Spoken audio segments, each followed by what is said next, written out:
Yeah.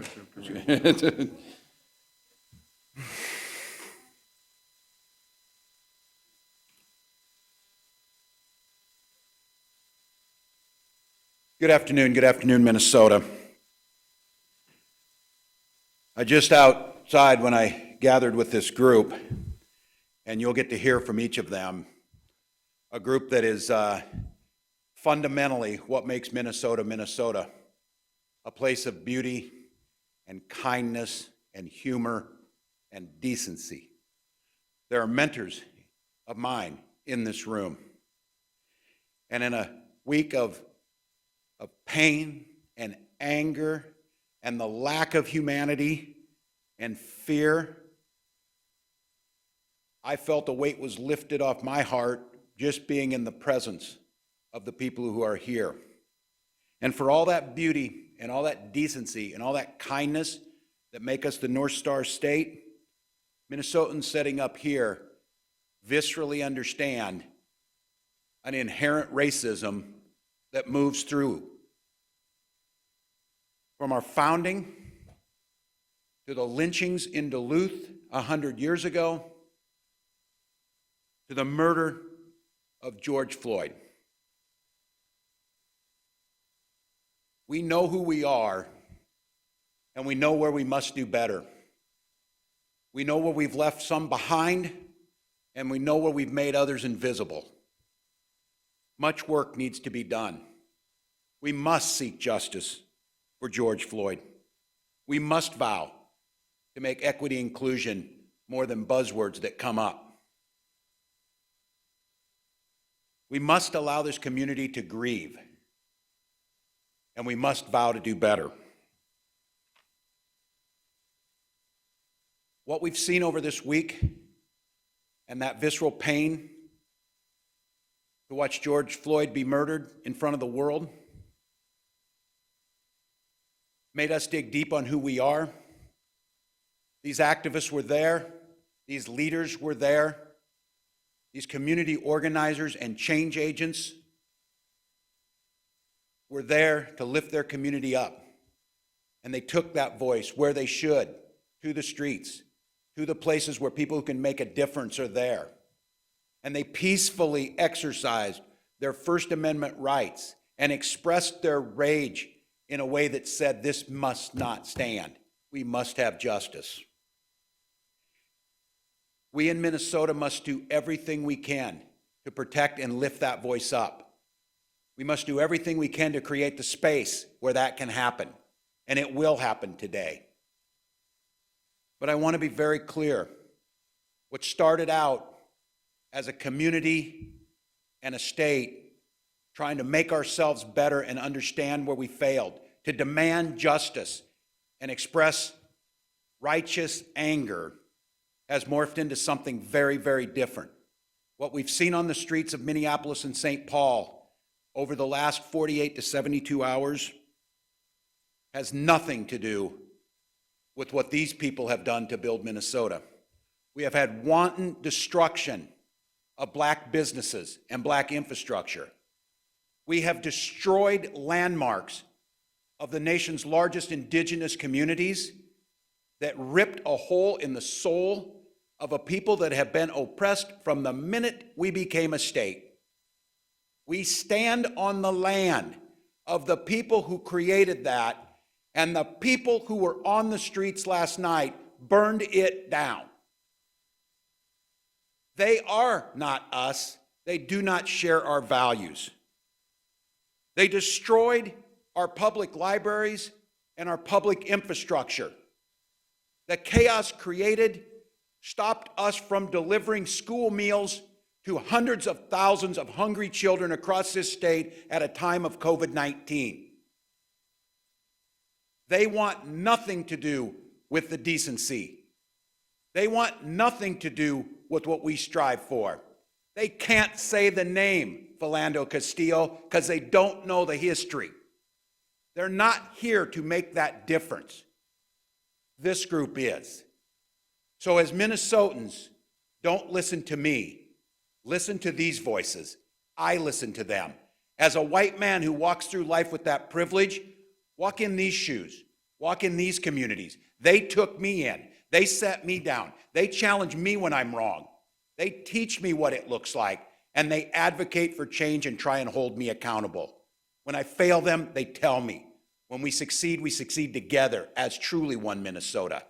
And so with that, as a group of mentors here, none more important to me, someone who stands for the first time in 8 weeks in the same room, my friend, a leader in this community, Lieutenant Governor Peggy Flanagan.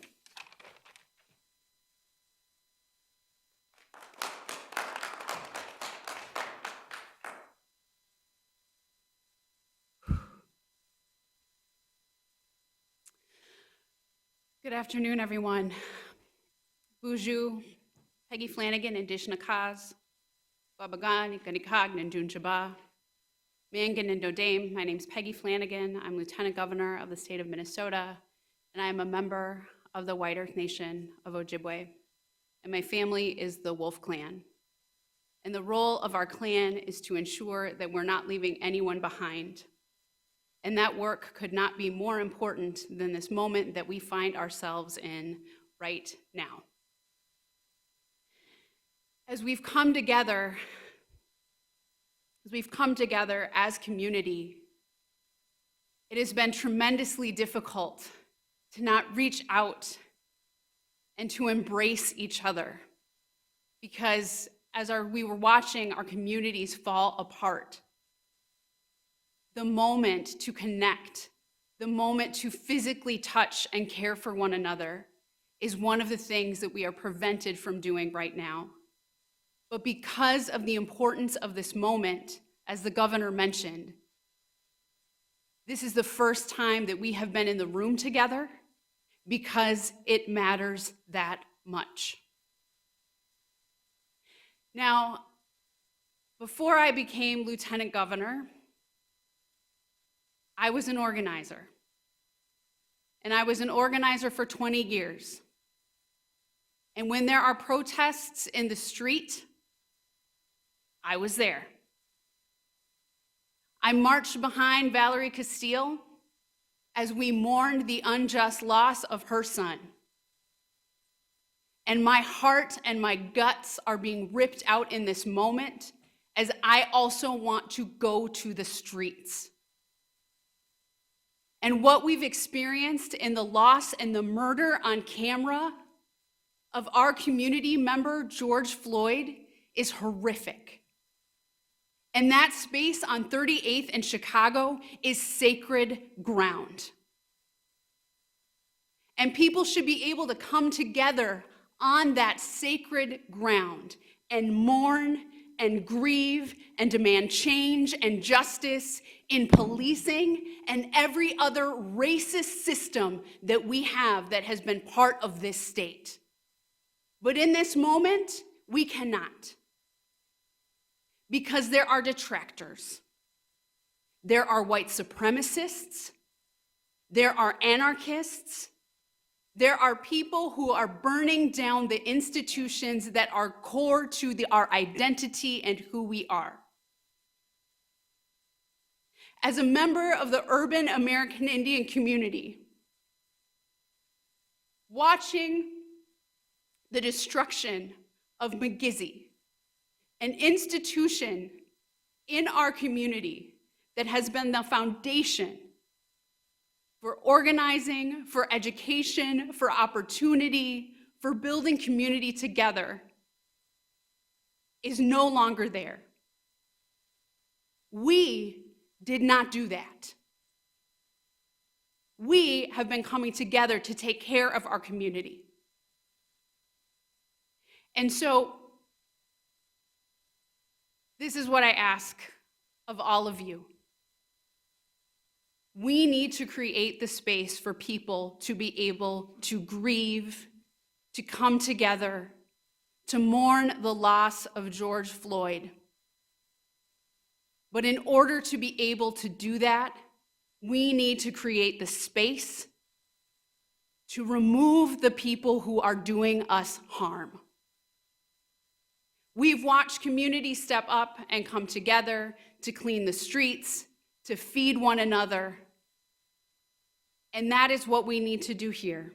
One of the ways that we can care for community is to stay home tonight.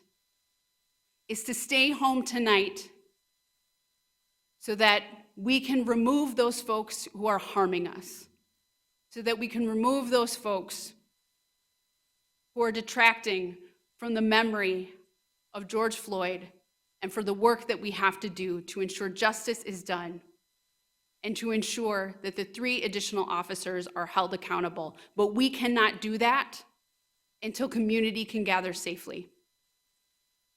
So I am grateful to be in this space with all of you, to be at home as we are together in community. And it is time for us to call on each other as organizers to stay home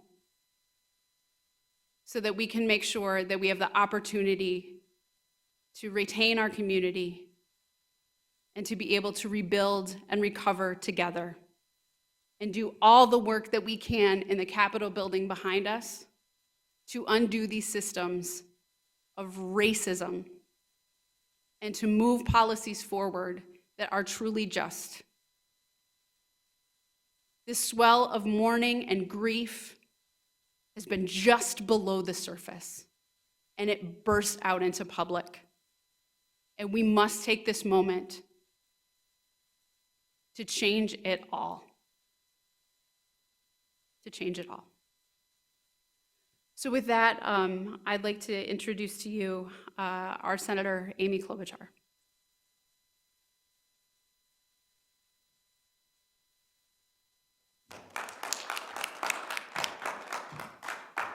Thank you, Lieutenant Governor, and thank you, Governor. And it's just, those words were incredible. And you think the heart of your community now, mourning. And with us today are these faith leaders. I've been at their churches and their synagogues and their mosques, and it is usually a moment of joy that brings us together of worship. And today you will hear from them about where they are, and that is that everyone is in pain. It is Martin Luther King who once said that we are all tied, inextricably tied in a single garment of destiny. And what connects one of us connects all of us. And that's how we felt, all of us, and anyone with an ounce of humanity when we see the video of George Floyd's murder, when we see that his life literally evaporating before our eyes. We remember when we see that we are all inextricably tied. But we also, as we see the destruction of these sacred sites in the American Indian community, in our African American community, when we see the businesses that literally represent small businesses, people's lives and hopes and dreams torn apart, destroyed, and torched, we remember that we are also inextricably tied at that moment, and that there are so many good people in our community that had every right to show their voice and speak, but not violently and not destructively. That is not what we are about. I saw the statistics this morning as the governor laid things out for our state about how so many of the people that have been arrested are not from our state. They are not from our state. So people of goodwill that feel like I do so strongly about the wrong and injustice we saw on that video have to understand that some of these people that are coming over and doing this are not doing it for the good reasons that bring you to the streets to protest. They're doing it for bad reasons. They're not part of our state, and they're coming from the outside.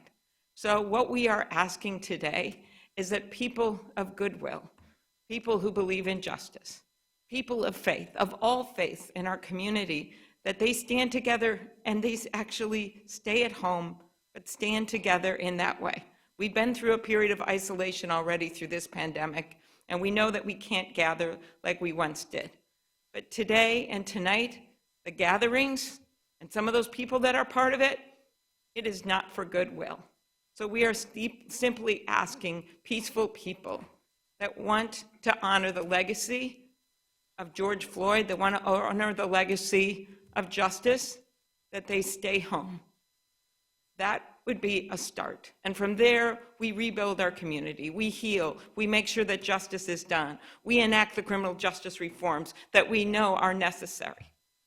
I was thinking about, as I looked at our rabbis and imams and reverends up here, of this old Walt Whitman poem, I hear America singing the varied songs I hear, the varied voices I hear. There are voices up here that come from very different religions, but they are all saying the same thing. There are local leaders that have been at the front lines for their people, and they want to hear their congregation sing again, but the only way we can have peace is if we all find it within us. Parents calling their kids, that'd be a great idea. Kids calling their parents today, what should I do? What's the best way to seek justice? Families talking to each other. And then we can move forward as a community. But we cannot move forward when people are burning down our city, burning down our state. That is what we are united behind today. Thank you.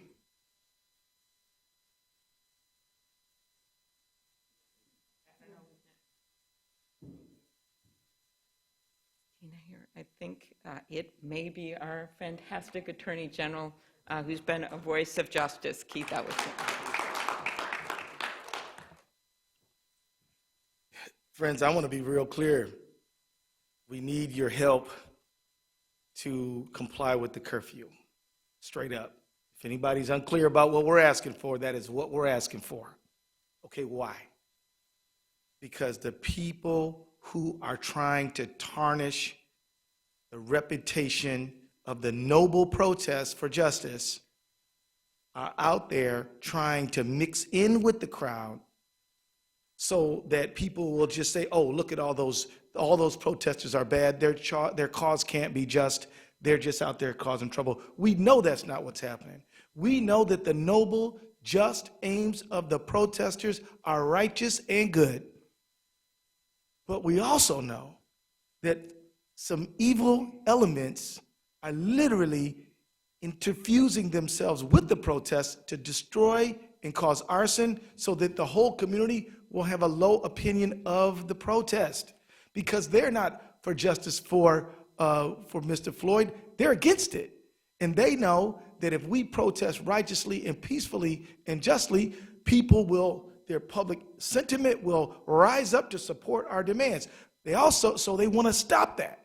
And so we need people to help us get off the streets. You can go on social media, you can protest there, you can do all these things, but to be on the street after 8 means that we can't get you separated from the bad people. So we know you're brave, we know you're strong, we know you never compromise on justice, we know you're righteous, and we believe in what you're doing, but we need to be able to stop the burning and the looting and the destruction. I want to let you know, we had some great leaders around this room.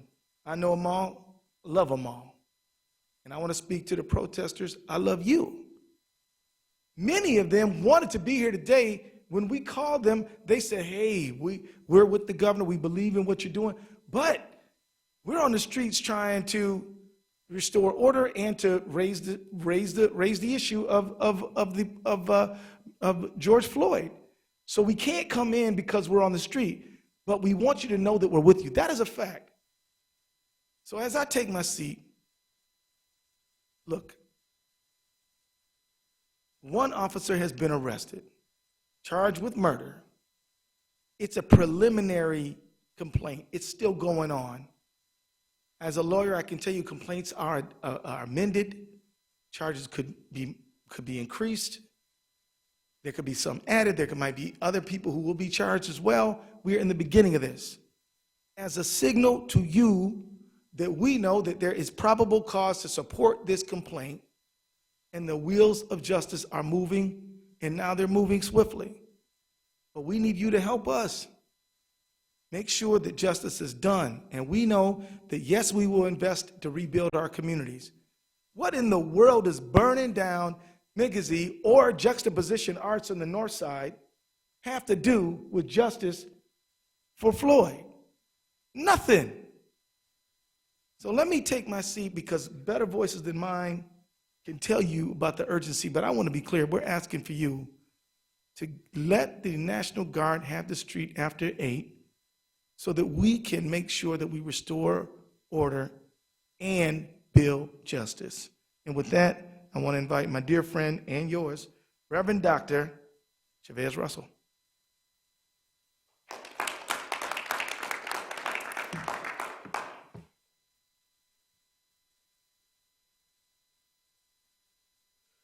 Good afternoon, Minnesota.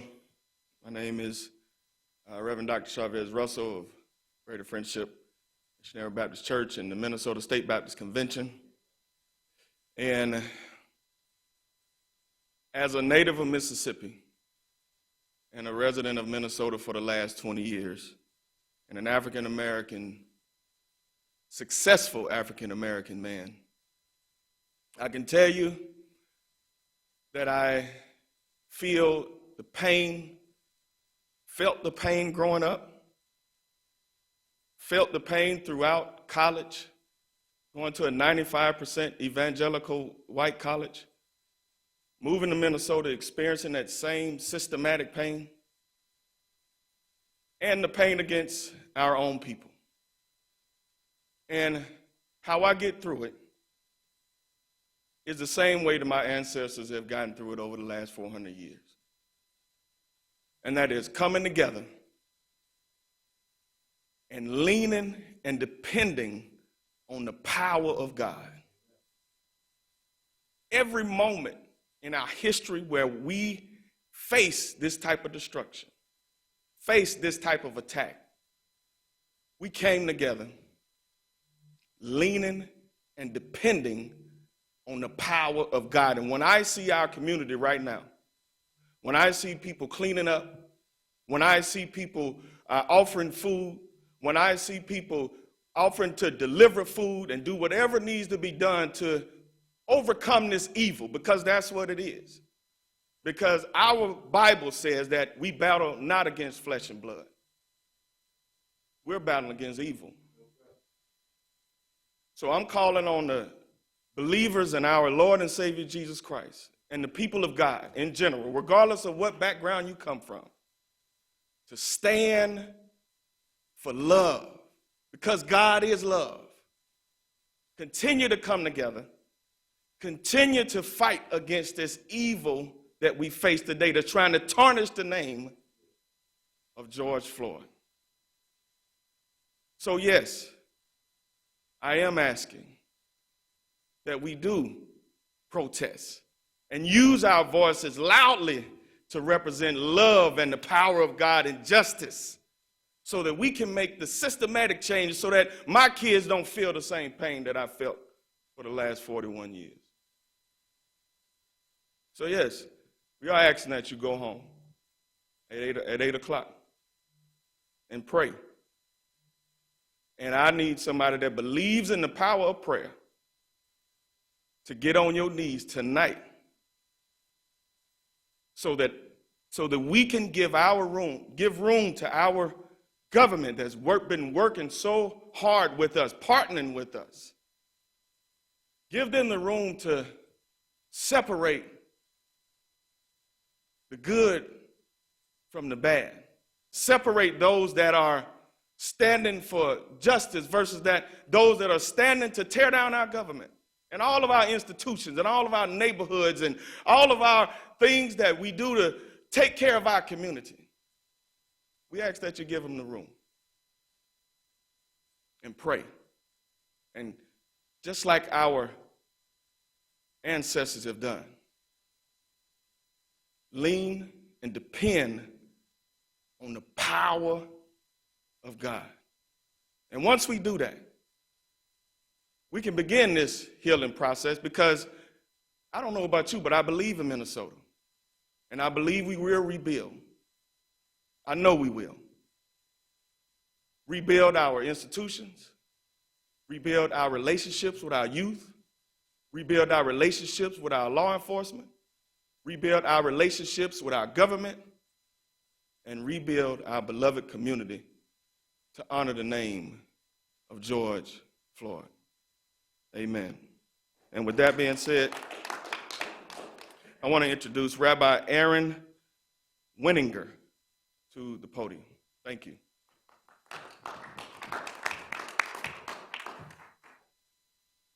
My name is Rabbi Aaron Weininger. I'm a rabbi at the Adath Yeshurun congregation in Minnetonka, and with Rabbi Jill Crimmings, one of the co-chairs of the Minnesota Rabbinical Association. We must fight the pandemic of racism with the same resolve, tenacity, and compassion that we are fighting COVID-19.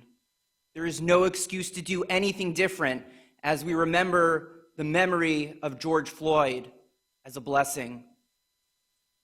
You might ask how we might do that work of fighting this pandemic of racism. In our sacred scripture as a Jewish people, the Torah, we read in Deuteronomy, "Justice, justice, you shall pursue." The rabbis pose the question, why is the word justice repeated twice? Tzedek, tzedek tirdof. Justice, justice.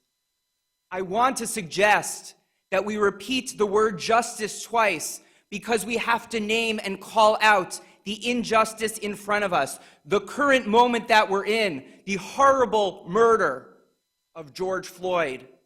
Name it for what it is, the brutality, the racism, calling out that first justice clearly and unambiguously.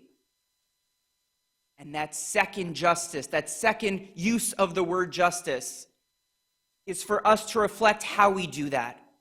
How we do that as Minnesotans, how we do that as people of faith, how we commit to that, certainly as a Jewish community across this great state, how we commit to justice, how we make sure to sideline those who are undermining that very first pursuit of justice, how we make sure to call out the injustice of white supremacy, how we call out the injustice of those from outside of our state who are perverting that call for justice. So that when we say justice, justice, you shall pursue in the Torah, tzedek, tzedek tirdof, that we are clear and unambiguous about this current moment of justice that calls us to rise in peace, that calls us to stay home tonight. And that second form of justice, that we remember how to dismantle the systems of racism that have brought us to this point. And that we turn to our allies and that we ourselves in the Jewish community serve as allies and witnesses of this moment. And so we call out to the Holy One of Blessing by calling out to one another, justice, justice, may each of us pursue. Thank you. Our next speaker will be Emilio Gonzalez Avalos.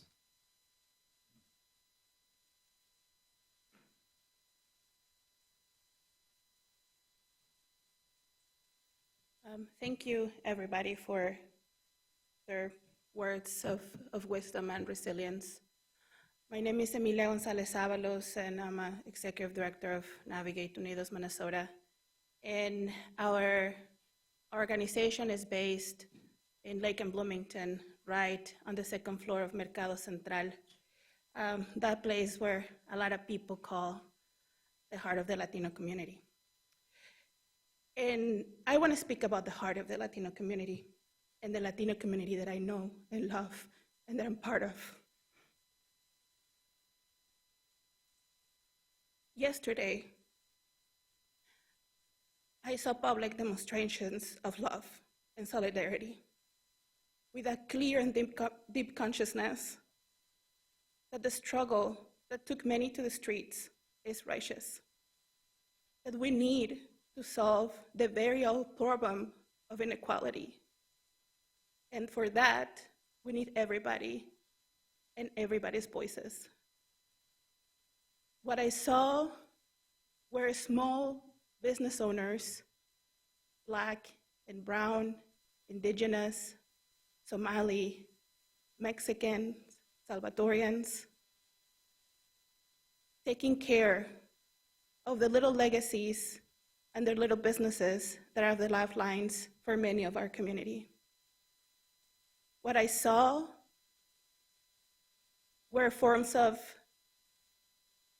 public love when they brought tables to the streets with water and food and emergency aid kits and Band-Aids and kind words for people that were passing by.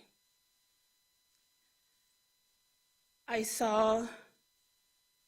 witnessed deep love for the community of Lake Street. But I also saw another story. I saw folks that nobody recognized as our neighbors, as our colleagues, or the people that have been in the movement and that have shown up for one another for the years that we have been involved, that we're looking for opportunities to cause more harm and pain in places where there's already harm and pain by structural racism, inequality, and carelessness. And I will speak now directly to the community that I'm part of, that I'm accountable to, and that I love. Querida comunidad, necesitamos que hoy se quede en su casa y que le pida a sus jóvenes, a sus vecinos y a sus familiares que viven en la calle Lake, que por favor tome precauciones si hay niños o ancianos o gente vulnerable que tenga que salir. Le pedimos que no salga y que no tome parte hoy de los levantamientos. Le pedimos que se cuide, que cuide a su familia y que cuide a su comunidad. Que somos una comunidad resiliente, fuerte, hermosa, y que siempre hemos salido de cosas difíciles. Y también de esta vamos a salir juntos. I'm just asking folks to not participate tonight, to stay at home, to support the vulnerable, the elder, the children that live around the perimeter of Lake Street, to ask if there's a relative that they can talk to, or if they want to call us so that we can help them move away from the area. That we will work together and work hard to recover the heart of the Latino community that we share with so many other communities. I want to give a special recognition, a special shout out to the folks of the American Indian movement that were so present yesterday, supporting and defending and taking care of each other and one another. To the indigenous community of Little Earth, you guys know how to love, and we felt that. Thank you so much for that. And thank you.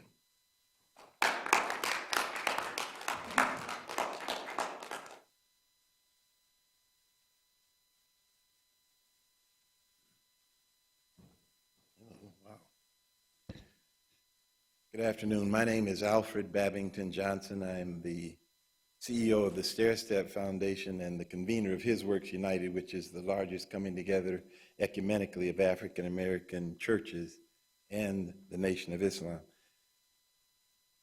This moment that we're in is such a poignant and pregnant moment, and it seemed to me that the wisdom of the moment for me comes out of Romans 14 and 16. And it says simply, don't let your good be evil spoken of. For me, this time that we're in, facing this pandemic that has ravaged our community horribly, in the midst of that darkness, we've seen so many bright lights. We've seen our churches come together, Reverend McAfee at New Salem feeding hundreds of people, Reverend Ronnie Patterson in St. Paul, James Thomas, Bruce Carpenter, feeding folk in the midst of this and reaching out to support people who might feel alone and estranged in this season. And so horrible, but wonderful. And then this last Monday evening, a moment that has to be forever etched on the consciousness of anyone who saw the video of this brutal act of inhumanity and murder. More graphic, I think, than anything that I've ever seen. And out of that came an outrage, a moment of outrage and enlightenment, and an opportunity for all of us to say, no, this must stop. This injustice, this racism, this police brutality must stop. And then we saw a bright light come out of that, because early Tuesday morning, Chief Arredondo and Mayor Fry called together Black clergy and activists and shared with us their concerns of the moment, told us about the FBI and the BCA, Bureau of Criminal Apprehension, and their work. And the community turned to the mayor and the chief and said, but we're looking at you. We're looking at what you're going to do. And they responded in an unprecedented fashion. We asked that they terminate those officers. They hadn't the ability then to try and execute them, but terminate them. And they responded, we will do this. This is the right thing to do. And so out of that horrific moment came another season in which we stood together with the chief and the mayor and could stand around him with gang leadership and community activists all saying together, this we agree together must stop, we're going to change it, and justice must come forward. And so then the protests, the comings together to say, okay, charge them, try them. And out of that, as the police were there facing all kinds of instigators, the Black community stood between the police and the agitators to say, no, peacefully, yes. But no, you must not antagonize, throw rocks, or what have you. And so there was a great kind of unity in the spirit of the community coming out of this. And then acts of arson, unfortunate lootings, in a season in which we have the pandemic and unemployment. What is the sense and what would the strategy be to destroy the Cub Foods on Broadway or on Lake Street so that folk in the community don't have any place to go to get food? And more than that, who's working in those stores who are now unemployed? That's not an act of justice for George Floyd. That's an outrage. Don't let your good be evil spoken of. All the efforts to get justice that were legitimate are now shrouded and distorted by actions that are not of our community. So when the governor, who's been working with us wonderfully, and the Commissioner of Public Safety, who's been working with us wonderfully, and supporting the cause of justice, are now saying, we see things happening here that shouldn't be. And the only way we can deal with them is if those who are doing good won't allow evil to be spoken of our good. Yes, we must honor this curfew because this situation must be dealt with. So we encourage you, as requested, don't let your good be evil spoken of. Don't let it be distorted. Honor this curfew that this may come to a conclusion. We're delighted that the senator, the junior senator, state of Minnesota, Tina Smith.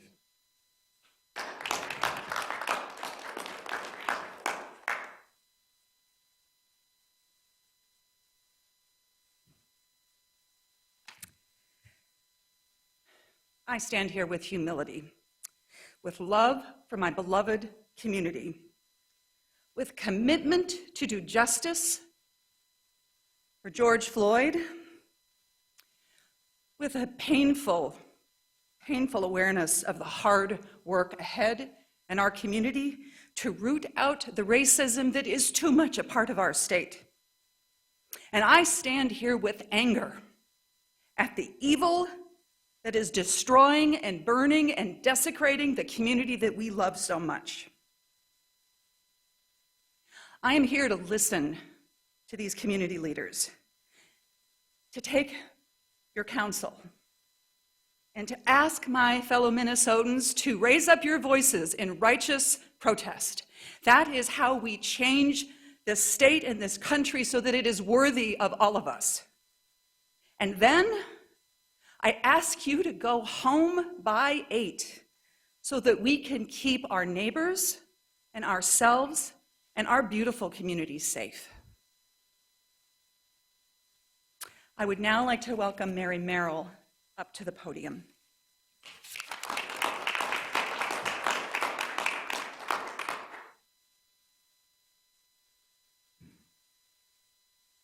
Thank you. I come this afternoon, with a heavy heart. And it's heavy because I represent an organization. My name is Mary Merrill, and I represent an organization by the name of Sabathani. And over 50 years ago, Sabathani rose out of the turmoil and the journey that we were moving forward in this country for civil rights, for fairness, for liberty, for justice in our community. And it feels so much right now like that time. I was just a teenager or just a student over at the University of Minnesota. And so it's particularly painful what we've been going through. We've continued to go through stuff for sure, but to have this young man brutally and coldly, with a cold heart, just murdered, and to have that in front of our eyes was just so painful and so hurtful to many in my community, and I think across the city. And as we gathered to say one more time, as we've gathered so much in the recent years, we won't be stopped. We won't let this continue to happen in our community. We gathered one more time to say how we were going to prevent this from happening. It was, in some cases, just a little too much. And so there was the rage to say, we've done this before. When will it end? How can we change things? And as we began to gather together to gain the strength that we needed from each other to face this awful, awful disease of racism one more time. Here we are in a pandemic that we've been dealing with for the last 3-4 months, and then on top of that, the old disease of racism and hatred reared its ugly head one more time. And we had to feel that pain, but then we had to figure out, how are we going to rise one more time? How shall we rise, as Maya Angelou says? And still, even in this pain that we're in our community, and still we rise. And we rise to say, we are going to make real change. We're going to make real change in our community. We are going to work together to figure out how somehow we're going to break this continuum of racism, this disease of racism. We're going to fight that war. Charles Jenkins, who's a gospel musician in Chicago, says, this means war. What does that mean? It means that we're in a war with the COVID-19 virus, but we're also in a war in our community for fairness, for justice, for liberty. And so with that fight, we're going to continue to go, and we're not going to be co-opted. We're not going to be co-opted. We're not going to be co-opted. We're going to fight the good fight, and we're not going to let other people come in and whatever their agenda is, change the agenda that we've been struggling with for 400 years. We're not going to let that happen. We're going to look for real change. This young man and the many young men and women that I can name names that could go on all morning long or all afternoon long, they're going to get justice, and we are going to have justice, and we are going to live and be a society that strives for the best, to move forward, the best of each of us. We can't do that with what's going on, what's happened the last night or two in my community. I felt so hurt that I felt co-opted, that the message that we were bringing forward, that the pain of years of racism was now being co-opted for another agenda, for another's agenda. We can't let that happen. We can't let our people be senselessly killed or hurt or maimed or whatever in any way. We have to take this opportunity to tell our story our way. And that would include the fact that there is a curfew, that we need to not be the victims in this.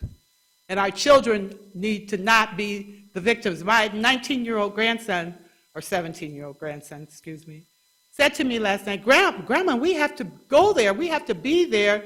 We have to show that we stand in solidarity. I said, we need to show that we're in solidarity, but we're not going to be a part of the looting. We're not going to be a part of that message that's being sent by people who don't necessarily believe in what we believe in. But we will stand. We will stand as we have always stand, and we will rise as our community has always risen to meet, in the words of Patty Hickman, we still have so much work to do. We still know that there is work to do and that we must work very, very hard, and that all of this that we talk about now, if we do nothing after after we return to normal hours, if we do nothing to figure out how we make real change in our community, then we will continue to face this situation over and over again and open ourselves up to being co-opted by other agendas. So I urge you to stay home tonight to honor the 8 o'clock hour, and to allow the governor and the people who work for the governor, all of the armed forces, to show that we can trust them, and if we don't trust them, we trust our governor to make sure that our agendas move forward in the future. So I ask you to stay home tonight, but then to get up the next day and let's go to work, because we still have so much work to do.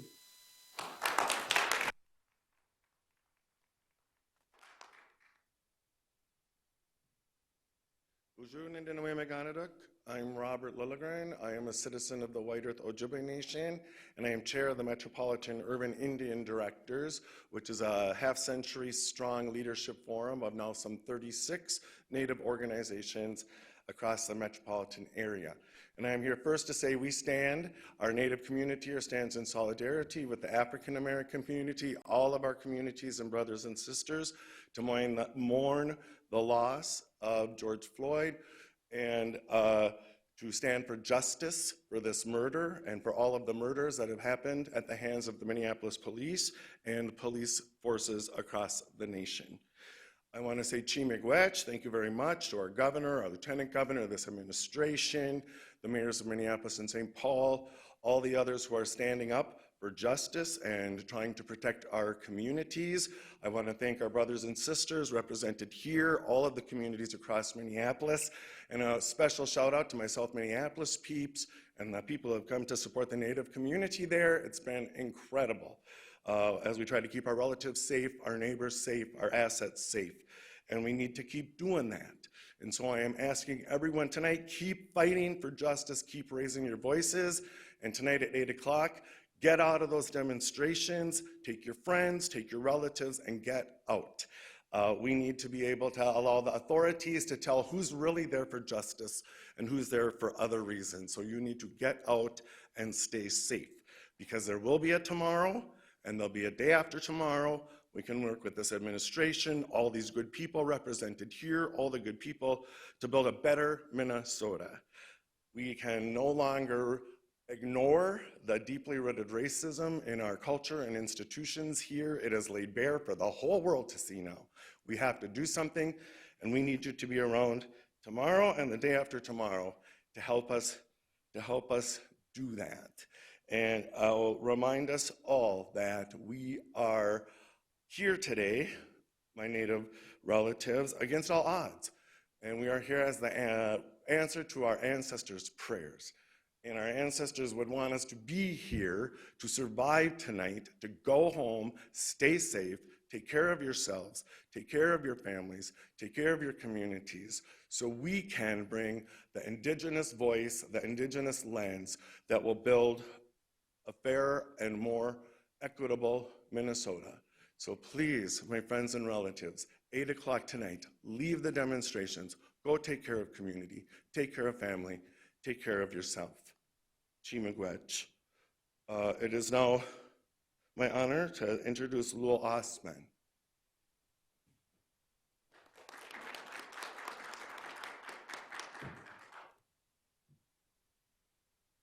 Assalamu alaikum. Good afternoon, everyone. My name is Lul Osman, and I'm from St. Paul. I grew up in St. Paul. I live in St. Paul. I spend majority of my time in St. Paul. I also work out of St. Paul. I have a nonprofit organization by the name Brave Foundation. I'm a state employee. So a lot of the work I do is in the Twin Cities. I wanted to start off by saying George's name, George Floyd.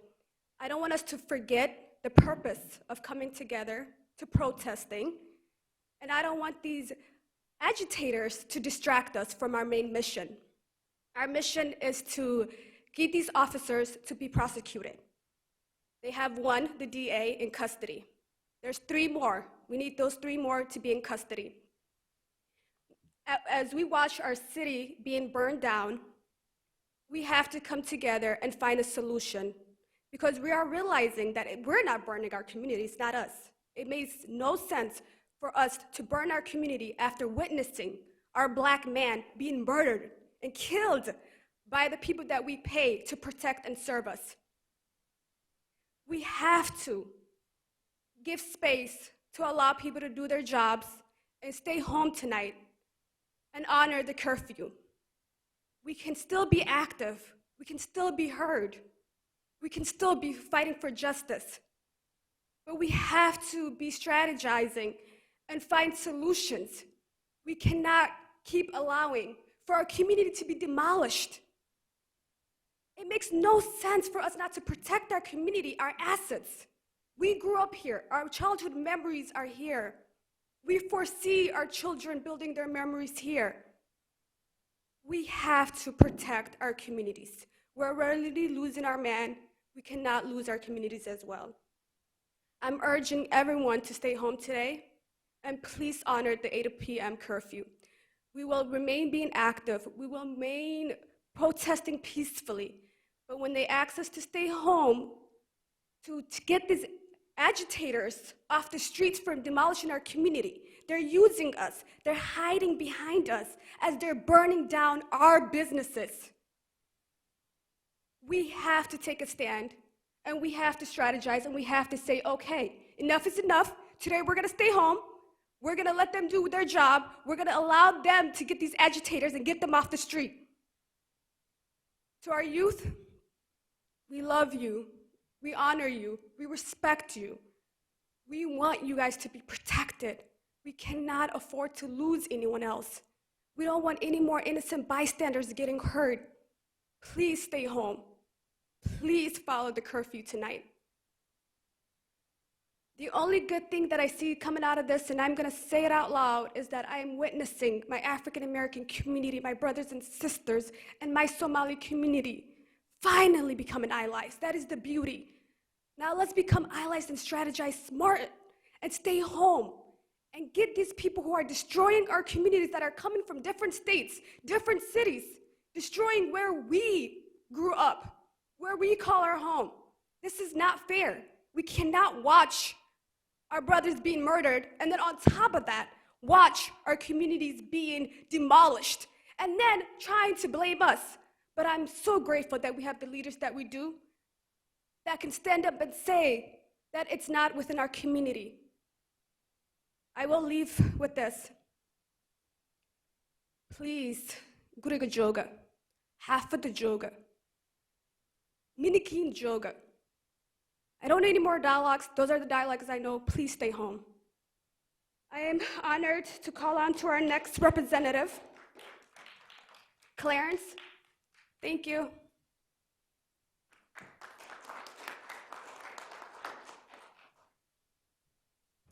Good afternoon, everyone.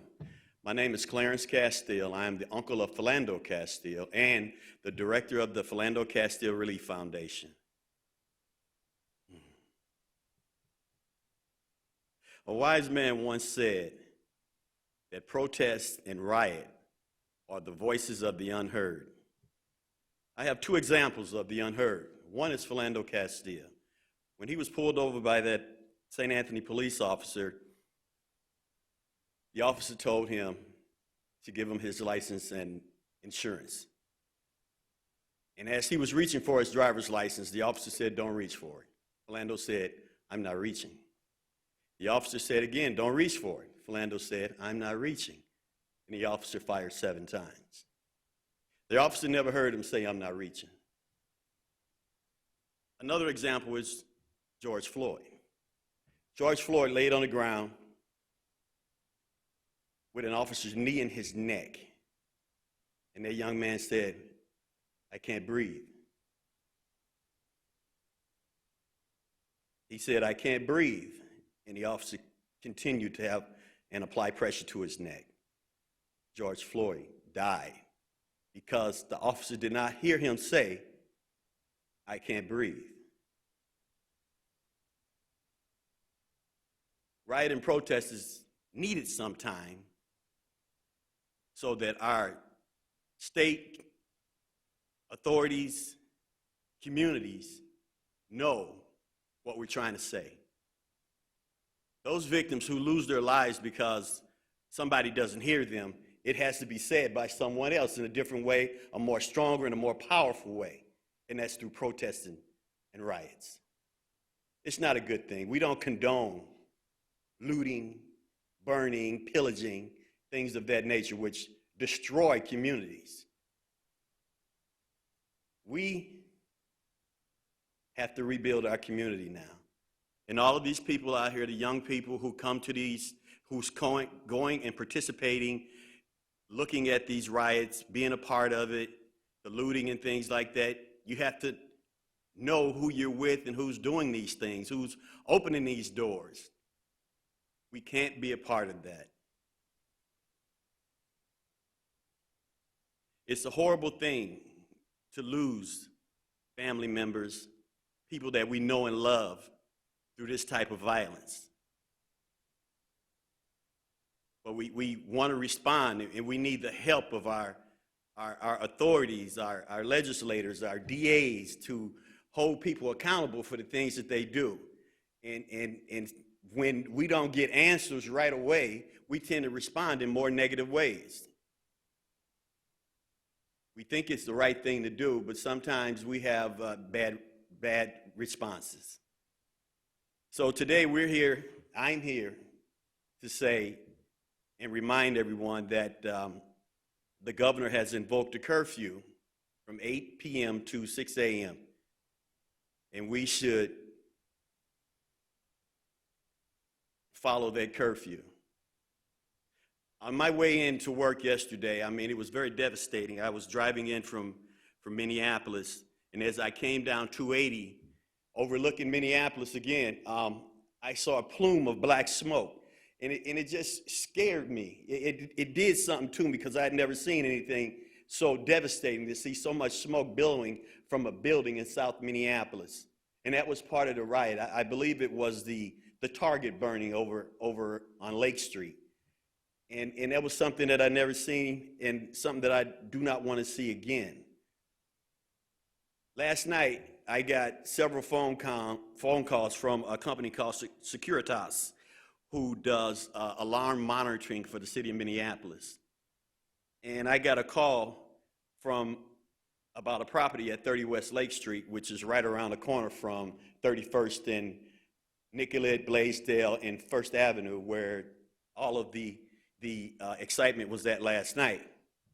So I went down there this morning, and to see the aftermath of that, and it wasn't a good look. I mean, smoke everywhere and rubble, buildings being torn down.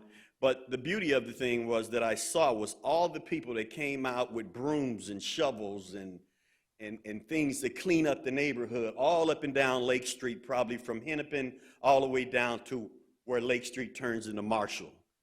They were cleaning the neighborhood back up during the day, and then at nighttime the rioters and looters come back out again, and the way it's going to be, or the way it sounds, is that's not going to happen. It's not going to be as lackadaisical as it was last night, whereas they didn't enforce the curfew until late. But from what I'm understanding, that's going to happen right away. So please, young people, please stay at home tonight. Go out and protest before 8, but by 8 o'clock p.m. tonight, please go home, because it may not be a good thing. It's bad enough to have the National Guard called in, but there are some words that somebody may call in the federal army or something to that effect, which could make things a little bit worse. Please adhere to the curfew. Thank you, and everyone, please be safe. Thank you.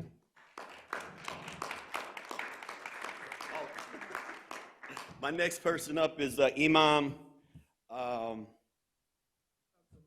Sadama.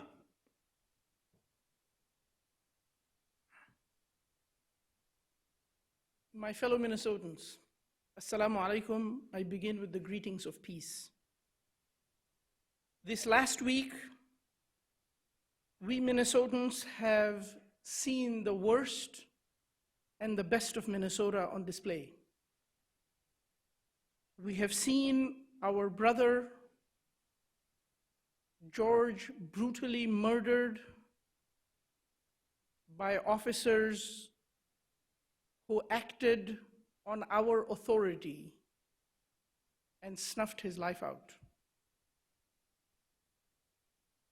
We have also seen Minnesotans of all ethnicities, of all races, of all genders come together as one.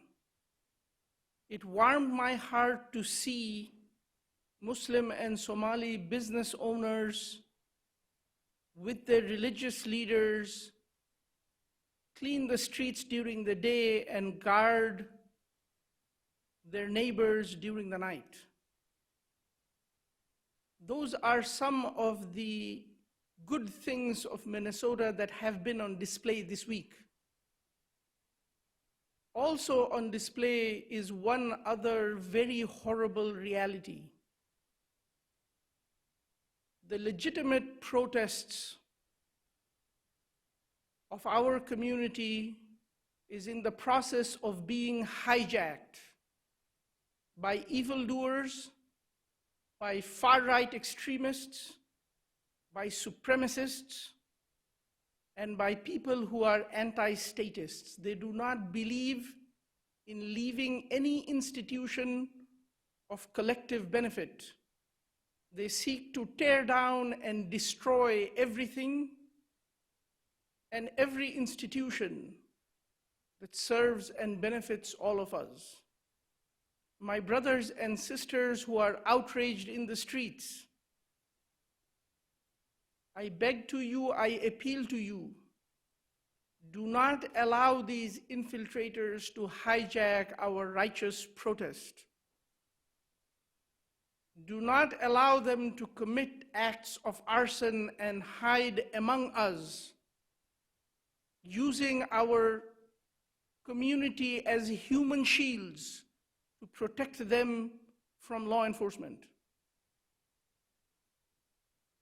My fellow Minnesotans, all this outrage, all this angst is because one life was unjustly taken. Let us not enable the loss of any further lives. My brothers, my sisters, I beg you, we shall continue protesting during the day. We shall continue fighting the good fight during the day. But at 7 o'clock, we will stop. We will start turning back home so that by 8 o'clock, we are all home. This is needed so that our governor and the National Guard can restore law and order so that the safety of our communities can be guaranteed. And I promise you, we are not going away. We will continue the fight against structural racism. We will take this fight to the special session of the legislature. We will fight the good fight there. But let us not endanger any more lives. Let us honor the curfew and defend and protect Minnesotans.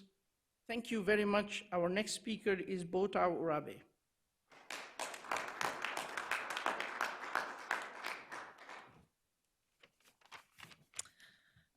Good afternoon. My name is Bota Urabe with the Coalition of Asian American Leaders.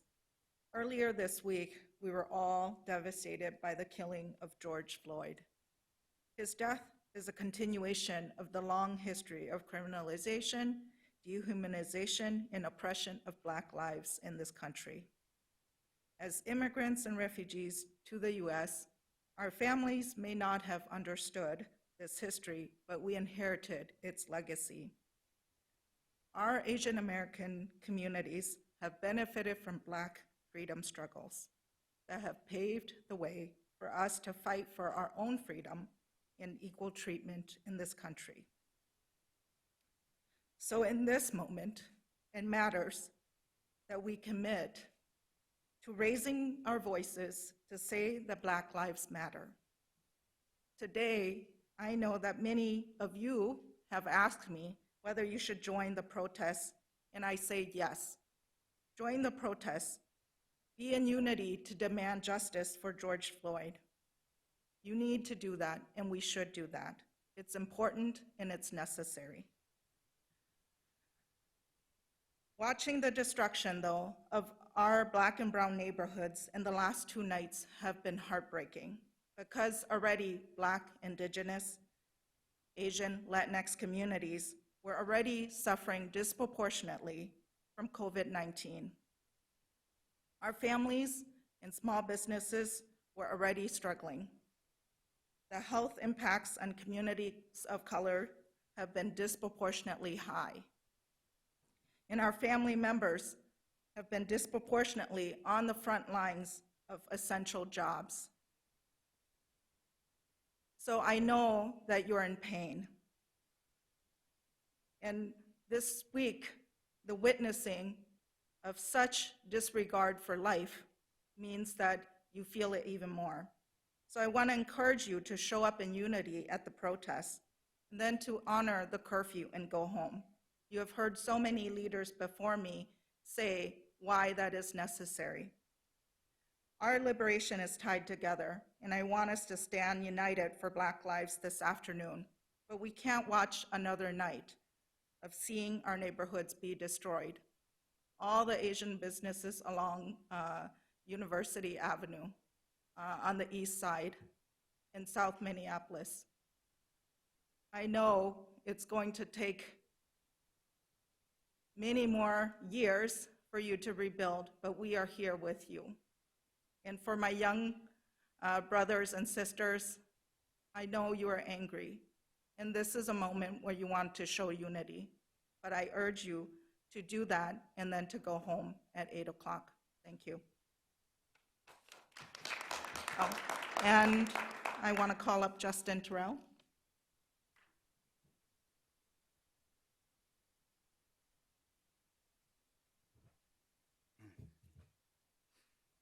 Hello, everyone. My name is Justin Tyrell. I'm the Executive Director of the Council for Minnesotans of African Heritage. First, an analysis. What happened to George Floyd is an understatement to say it wasn't his fault. What's happening to Black people and what's been happening to Black people in the state of Minnesota since the beginning is also not our fault. 100 years ago, lynching in Duluth, not our fault. Racial disparities in education, not our fault. But let me tell you this. Malcolm X said, systems are designed to do what they do. So it's not an accident that we're standing here today. And unfortunately, members of our community could have predicted this very moment. And it's time to call the question is, what is this state gonna do about the problems that are facing our community? Because they are not our fault. White people in powerful places, white paper with powerful words on them, have created the circumstances that are destroying our community today. And now, white people from other communities are coming into my community, our community, for some sort of perverse poetry, as if it wasn't bad enough already. Go home, now. The fascists on the planes coming, turn around. Shut down the airport, don't let nobody out of there. My people are in the crosshairs of an ideological battle between anarchists and fascists. This is not the America that we have built with our blood, sweat, and tears.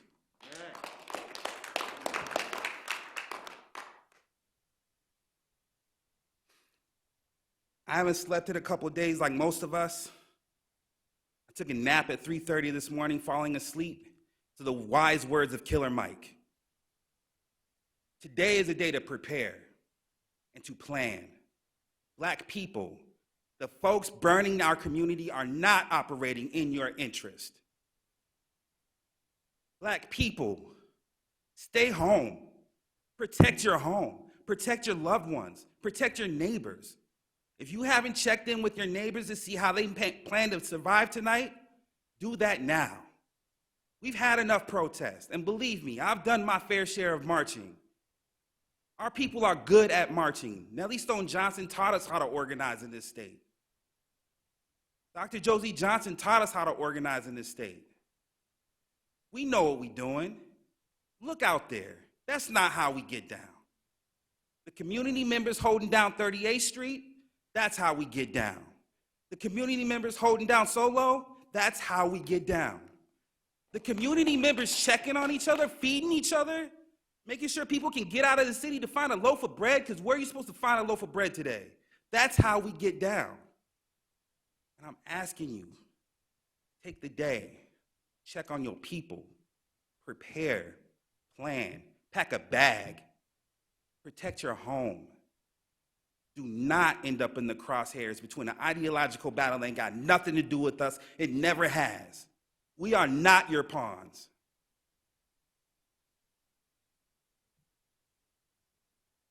We have a lot of work to do. We have to reimagine the justice system. We have to reimagine every system, because every system is currently failing the Black community, and it's not our fault. In doing so, We have a lot of work to do.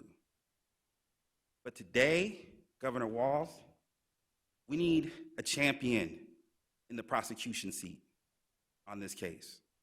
Someone the community, most of the community trust, someone who I trust in Keith Ellison. We also need to look at labor reforms, licensing. If you lose your job as a police officer for assaulting or killing somebody, please don't go work at another police department. And whatever we do, and I'll close with this, whatever we do, FBI, human rights, whatever we do, we need to take full action to ensure that we take a hard look at the organizations that perpetuate police violence in our community. I apologize. It's an emotional moment. My boys are at home playing with hearts full of love right now because they don't know what's going on. Do me a favor. Do us all a favor. On the other side of this, help me tell them a story about how Black folks came together and led our state through this moment and cut all this other nonsense out. Thank you.